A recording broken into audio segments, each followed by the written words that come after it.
ये सारी गड़बड़ ईरान ही करता है। जब आप के पास उतनी ताकत नहीं, जैसे कि आप बता रहे हैं कि बड़े जो उनके जो ताकतवर दोस्त हैं वो भी एक लिमिट तक ही उनका साथ देंगे, फिर आप क्यों मुदाखलत करते हैं, क्यों दखल अंदाजी करते हैं अपने से बहुत दूर के इलाकों तक? मैं बात कर रहा हूं फिलिस्तीन की। आपने अपनी फॉरेन पॉलिसी का उसको अहम हिस्सा क्यों बनाया? उसके बाद में जब उस पर कोई बात होती, जब इसराइल और हमास के बीच में सीज फायर अभी फाइनल वाला हुआ, तुर्की को बुलाया, कतर को बिठाया, सऊदी के प्रतिनिधि को बुलाया, एर्दोगान तो खुद बैठे, साइन हुई, कतर के जो अमीर हैं, चीफ हैं, वो बैठे, ईरान का कोई बाशिंदा नहीं। जो मुकावमत को या संघर्ष, जो रेजिस्टेंस है उसको लीड करता हो, या जो उस कॉज को लेकर सबसे ज्यादा पिछले 47 सालों से अगवा रहा हो, उसको नहीं बुलाया जाता, उसको पूछा तक नहीं जाता है, उसका नाम तक नहीं लिया जाता है।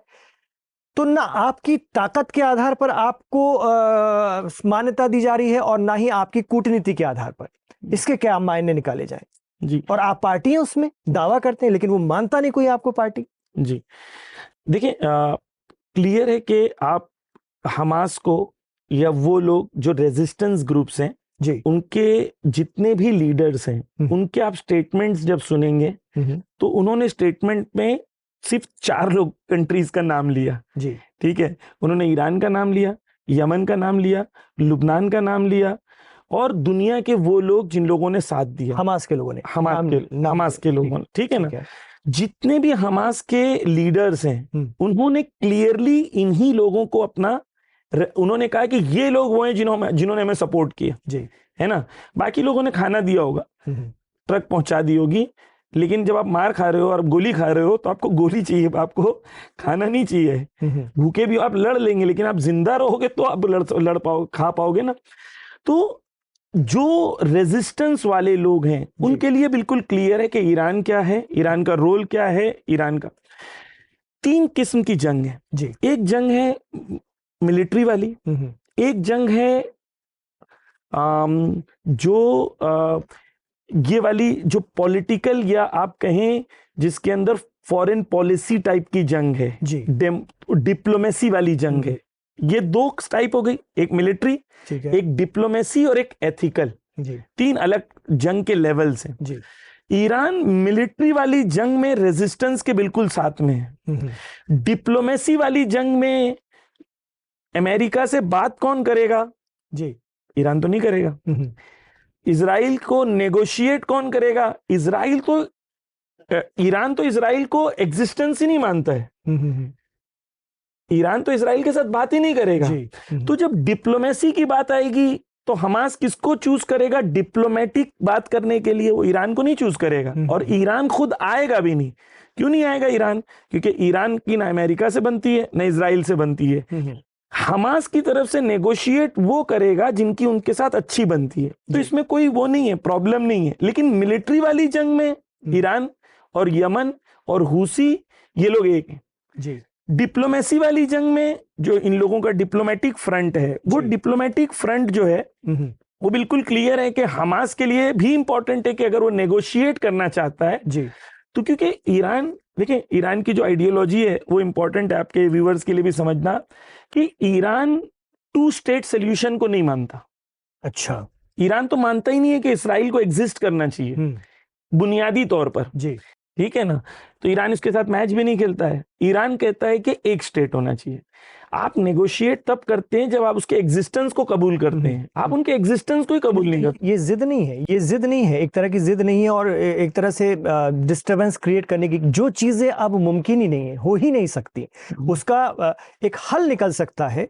लेकिन एक ऐसी बात जो नामुमकिन है उस पर अड़े रहना, और ये आरोप लगता है कि डिस्टरबेंस क्रिएट कराना, आरोप लगता है पश्चिम की तरफ से कि सारी गड़बड़ी की जड़ ईरान है। क्योंकि आप ईरान में रह रहे हैं, इसलिए मैं आपसे सवाल पूछ रहा हूँ, ईरान के प्रतिनिधि के तौर पर नहीं, क्योंकि आप वहां रह रहे हैं, वहां का समाज क्या बात करता है इसको लेकर के, इस पर मैं पूछ रहा हूँ। तो इस सारी गड़बड़ी की जड़ जो है, सारी गड़बड़ी की ईरान नहीं है। देखिए, इसको इस तरीके से देखें कि किसी के घर में हमला हो गया जी, ठीक है, और पूरी फैमिली को आपने लेके जाके टॉयलेट में बंद कर दिया जी, ठीक है। और जब टॉयलेट में बंद कर दिया फैमिली को, और वो फैमिली अगर दरवाजा ठोके जोर जोर से, कहे कि भाई मुझे आने दो बाहर, तो आप कहेंगे क्यों इतनी आवाज कर रहा है, क्यों गड़बड़ी कर रहा है ना।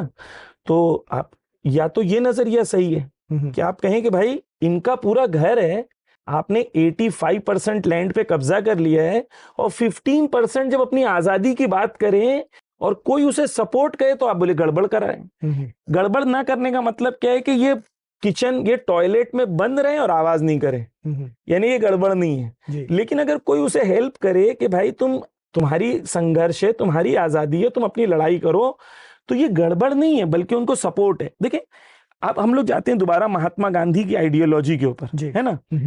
आप कहते हैं गड़बड़ की आइडियोलॉजी है, तो महात्मा गांधी की भी तो यही, मैं नहीं कहता, ये आरोप लगता है, ये ईरान पे आरोप। आपसे मुराद व्यूअर्स, यूरोप कहता है ये बात, पश्चिम कहता है, इसराइल आरोप लगाता है कि सारी जड़ इस ईरान को खत्म करो, ईरान को होना ही नहीं चाहिए। इसराइल के यही बयान रहते हैं। ईरान जिस दिन खत्म हुआ या कमजोर हुआ या यहाँ रिजीम बदली, उनकी पूरी कोशिश है, अभी भी 12 दिनों की जंग के दौरान ये कोशिश थी कि ये रिजीम बदल दो तो सारी गड़बड़ी खत्म हो जाएगी। यही होता है जी। देखिए, आपसे मुराद ये जो लोग सवाल कर रहे हैं, तो ये बंद कर, जिनको अरेस्ट किया गया, एक मैं आपके 2 मिसालें देता हूं। एक पहला रूट कॉज है, ईरान कहता है तुम्हारा हक है सामने वाले के सामने सर नहीं झुकाओ, सर कट जाएगा चलेगा, सर नहीं झुकाओ। ये आइडियोलॉजी है ईरान की, और ईरान खुल के कहता है कि हम इस आइडियोलॉजी को सपोर्ट करते हैं। वो अपनी आजादी की जंग लड़ रहे हैं, उनको आजाद होना चाहिए। मैं आपको ले जाता हूं इंडिया के लिए, ठीक है। ये कहते हैं नामुमकिन है, क्यों नामुमकिन है? क्योंकि यूनाइटेड नेशन में इजराइल है, यूनाइटेड नेशन ने मान्यता दे दी है ना, बिल्कुल। तो अब वर्ल्ड वॉर से पहले, यूनाइटेड नेशन से पहले एक चीज होती थी जिसे कहा जाता था द लीग ऑफ नेशन, है ना। The league of nation United nation से पहले था। उसमें इंडिया को कहा गया था कि इंडिया क्या है, इंडिया ब्रिटिश कॉलोनी है, ठीक है। तो उस टाइम पे पूरी दुनिया ने मान लिया था कि इंडिया क्या है, ब्रिटिश कॉलोनी है। तो क्या इंडिया को अपनी आजादी छोड़ देनी चाहिए थी, संघर्ष छोड़ देना चाहिए था? इंडिया को पता है हमारी जमीन पे ब्रिटिश ने कब्जा किया है जी। अब हम लड़ेंगे, हम अपनी दुनिया क्या बोलती है वो एक सेकेंडरी चीज है, हमारी जमीन पे कब्जा है तो हम आजादी की जंग लड़ रहे हैं जी। अब महात्मा गांधी ने इसी आजादी को सपोर्ट किया। महात्मा गांधी का स्टेटमेंट क्या है? महात्मा गांधी कहते हैं पूरा Palestine belongs to the Palestinians, यानी ये नहीं कहा कि इजराइल एक अलग कंट्री, नहीं, उन्होंने कहा फलस्तीन फलस्तीनियों का है जिस तरीके से इंग्लैंड इंग्लिश का है या फ्रांस फ्रेंच का है। तो ये भी तो जिद वाली बात हो गई जी। महात्मा गांधी को ऑप्शन दिया गया था कि भाई इजराइल को एक्सेप्ट कर लो, महात्मा गांधी ने कहा नहीं एक्सेप्ट करूंगा। क्यों? इसको जिद नहीं कहते, इसको कहते हैं आइडियोलॉजी। जब आप एक ऐसे मुल्क हैं जिन्होंने एक ऑक्यूपेशन को एक काबिज ताकत से लड़ के अपने आप को आजाद किया है, तो आप फलस्तीन की आजादी बेहतर समझते हैं। क्यों? क्योंकि वो लोग भी वही संघर्ष कर रहे हैं जो हमने हिंदुस्तान में संघर्ष किया था, जो हमने आजादी की लड़ाई लड़ी थी। तो महात्मा गांधी की भी आइडियोलॉजी ये है, ईरान की भी आइडियोलॉजी ये है, नेल्सन मंडेला की भी। जो भी क्रांतिकारी लोग होंगे सारे, नेल्सन मंडेला ने क्या कहा, उनकी वीडियोस देखें, बहुत अजीब चीज है, मैं आपको बताता हूं। नेल्सन मंडेला आयतुल्लाह खामेनेई से मिले, एक वीडियो हमने भी दिखाया था, वो वीडियो एक बार जी जी बहुत इंटरेस्टिंग है कि आयतुल्लाह खामेनेई ने बाद में एक वीडियो में इसको एक्सप्लेन किया कि जितने भी क्रांति दुनिया में हुई है, सारी क्रांति जो होती है वो एक दूसरे से इंस्पायर होती है। आयतुल्लाह खामेनेई ने एक किताब लिखी है, the role of Muslims in Indian freedom struggle. आपके लिए ताज्जुब होगा जी। महात्मा गांधी आयतुल्लाह खामेनेई जो हैं वो बार बार जवाहरलाल नेहरू की किताब जो है उसको कोट करते हैं, जो उन्होंने वर्ल्ड के ऊपर लिखी है, हिस्ट्री के ऊपर। आयतुल्लाह खामेनेई अपने आप को इंडिया का हिस्ट्री का एक्सपर्ट बोलते हैं, कहते हैं मैंने इंडियन हिस्ट्री को डिटेल में पढ़ा है। क्यों? वो एक्सप्लेन करते हैं, क्योंकि हम लोग इंडिया फ्रीडम का हासिल किया इंडिया ने 1947 में जी। तो आयतुल्लाह खामेनेई कहते हैं कि हमने इंडियन फ्रीडम स्ट्रगल को स्टडी किया और उसके पॉजिटिव पॉइंट्स को 1979 के रेवोल्यूशन में अप्लाई किया ईरान में, है ना। ये उन्होंने, वो कह रहे मैंने स्टडी किया जी। नेल्सन मंडेला आए आयतुल्लाह खामेनेई से मिलने के लिए, क्योंकि देखें पहले इंडियन रेवोल्यूशन हुआ, फिर इरानियन रेवोल्यूशन हुआ, फिर उसके बाद साउथ अफ्रीका में रेवोल्यूशन हुआ। जब आयतुल्लाह खामेनेई से नेल्सन मंडेला मिलने आए तो नेल्सन मंडेला को इमाम खोमेनी, आयतुल्लाह खामेनेई ने कहा, या इमाम खोमेनी ने कहा कि आपका रेवोल्यूशन जो है ना वो कामयाब तब होगा जब आपके लोग आपके साथ होंगे। आपके लोग जब तक आपके साथ नहीं है और आपके लोगों में जान देने का जज्बा नहीं है, जब तक कामयाब नहीं होगा।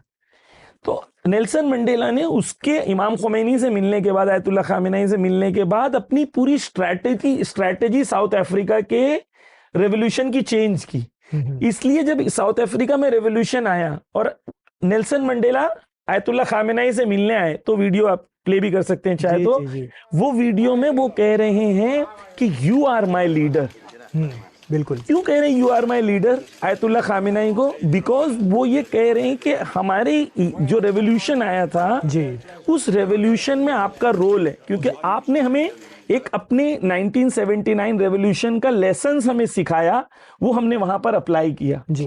तो दुनिया में जितने दो किस्म के लोग हैं, या क्रांतिकारी लोग हैं जिन लोग संघर्ष करते हैं, स्ट्रगल करते हैं, दुनिया के सामने, जालिमीन के सामने झुकते नहीं हैं। अब वो पूरी इंडियन फ्रीडम स्ट्रगल लें, चाहे महात्मा गांधी को लें, चाहे सुभाष चंद्र बोस को लें, चाहे वीर साहब, मतलब जितने भी इंडिया के फ्रीडम स्ट्रगल के लोग हैं, उन लोगों की आइडियोलॉजी ये थी। ईरान की भी यही आइडियोलॉजी है, पैलेस्टाइन की भी यही आइडियोलॉजी है। हम इन्हें एक्सट्रीमिज्म नहीं कहें, जो नजरिया है वो ये है कि पूरा। एक बात है, जो चीजें अभी हो गई, सीज फायर हो गया है, इसके बाद एक खामोशी तो है, लेकिन ऐसा लगता है, जैसे लगता है, ऐसा महसूस होता है, हम लोग जितना स्टडी कर पाते हैं, लगातार नज़र रखते हैं मिडिल ईस्ट की खबरों पर, कि एक तूफान के पहले की खामोशी है।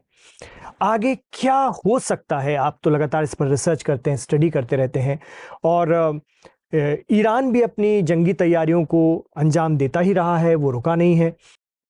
हमास इसराइल सीज फायर हो गया है, लेकिन इसराइल का जो नेचर रहा है वो बड़ा आक्रामक रहा है और कभी भी बड़ा सरप्राइज हो जाता है।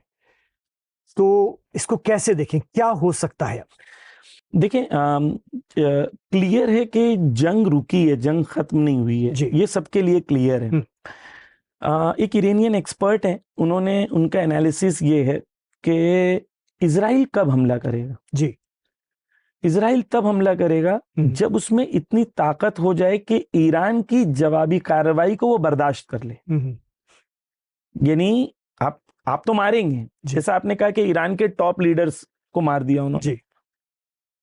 यानी टॉप लीडर्स, अगर वो, एक कंट्री जो होती है वो 10 लोगों से नहीं चलती है जी।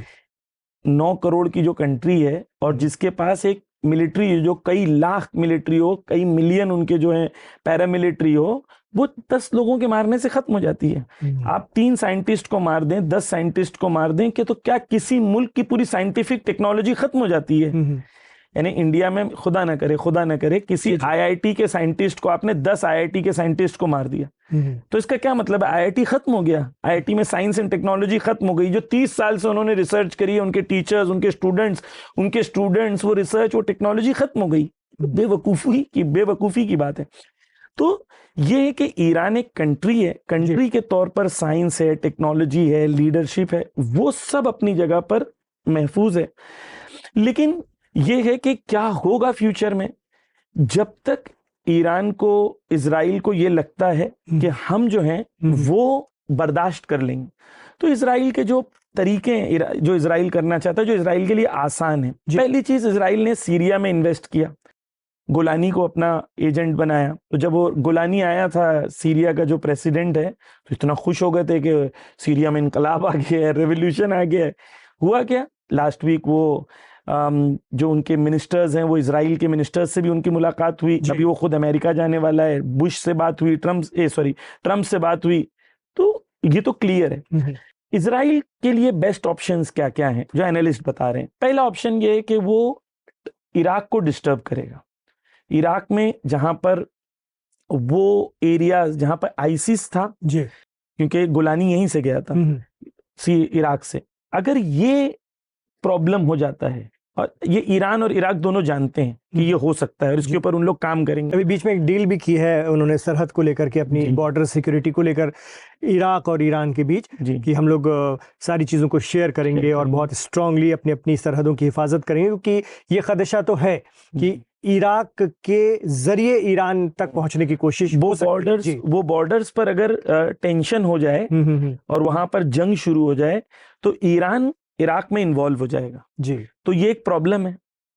दूसरा प्रॉब्लम है लेबनान जी क्योंकि लेबनान एक ताकत थी जी और लेबनान की भी हिस्ट्री है कि लेबनान अपने आप को पैलेस्टाइन इजराइल को भगाता है 1985। तो वही वही मेरा सवाल है। देखिए वही तो हम बात कर रहे हैं कि अब आगे क्या, इसराइल जैसा कि इल्जाम लग रहा है और दिख भी रहा है कि इसराइल ने या उनके साथियों ने अपना काम करना शुरू कर दिया लेबनान में हिजबुल्लाह को कमजोर करने। आज हिजबुल्लाह पर प्रेशर है कि आप हथियार डालिए, इराक पर भी दबाव आ रहा है, ठीक है, और यही वजह है कि ईरान को वहां एक्टिव होना पड़ा। लेबनान में भी भागे भागे गए ईरान के प्रतिनिधि, खामनेई साहब के प्रतिनिधि, और चीज़ों को समझाने की कोशिश की वहाँ की गवर्नमेंट को, लेकिन वहाँ की गवर्नमेंट पे भी प्रेशर, मतलब हर तरफ से एक फिर घेरने की तैयारी हो रही है जी। तो वही है, ये तूफान वहाँ गजा में थमा है लेकिन ये शांति बहुत लंबे वक्त की नहीं दिखती। हाँ, जंग, देखिए जंग, मैं यही कह रहा हूँ कि जंग तो खत्म नहीं हुई, जंग जारी है। हाँ। उसके मोड बदले हैं जंग के, इकोनॉमिक जंग अलग है, पॉलिटिकल अलग है, डिप्लोमेटिक अलग है, एथिकल अलग है। यमन में अंसारुल्लाह भी कुछ कमजोर पड़े हैं, बहुत हमले हुए उन पर भी, हालांकि वो करते रहे। देखिए ये कमजोर होना, आप कभी देखिए कमजोर क्या होता है कि इंसान किसी चीज से कंपेयर करता है तो कहता है मैं कमजोर हुआ या ताकतवर हुआ। आप अंसारुल्लाह के 30 साल पहले देखेंगे तो अंसारुल्लाह आज बहुत ताकतवर है। अंसारुल्लाह के 20 साल पहले देखेंगे तो आप कहेंगे अंसारुल्लाह आज बहुत ताकतवर है। 10 साल पहले देखेंगे तो कहेंगे अंसारुल्लाह आज बहुत ताकतवर है। हाँ, 2 साल पहले देखेंगे तो आप बोलेंगे हाँ थोड़े से कमजोर हुए। लेकिन आप हम लोग क्यों टाइम बबल में देख रहे हैं? वो ऐसे नहीं देख रहे हैं, वो देख रहे हैं 20 साल पहले तो अब्दुल मलिक अल हूसी के जो फादर थे बदरुद्दीन अल हूसी, उनको एक पहाड़ के ऊपर घेर के उनके साथियों के साथ 20 दिन भूखा प्यासा रख के मारा गया था। ये इतने कमजोर थे। आज कहां पर है वो? आप कमजोरी जो देख रहे हैं वो ऐसा वेस्टर्न ये नजर है कि वो कमजोर हो गए, वो कमजोर हो गए। नहीं, अभी भी वो मार रहे हैं, अभी भी लड़ रहे हैं। हाँ, कंपैरेटिवली जब जंग होगी आपको 2 पंच लगेंगे, तो आपने भी 2 पंच मारा है तो आपको दर्द तो होगा, जख्म तो होगा, ये नहीं डिनाई कर रहे हैं कि जख्म नहीं है, लेकिन आप कंपैरिजन कौन से फेज से कर रहे हैं वो इंपॉर्टेंट है। तो यमन हो गया, अंसारुल्लाह हो गया, ये लोग, इजराइल की स्ट्रैटेजी ये है कि ईरान को अलग अलग जगह इन्वॉल्व कर दे। यहां पर इजराइल खुद नहीं लड़े, सीरिया के थ्रू लेबनान में हमला कराए। सीरिया का बॉर्डर है और वहां पर शिया सुन्नी रंग देने की कोशिश करे। और कि हमारी पब्लिक इमोशनल है, रैशनल तो है नहीं, अक्ल से सोचती नहीं है। तो हमारी कौम क्योंकि इमोशनल है, शिया सुन्नी मसले में फंस सकती है।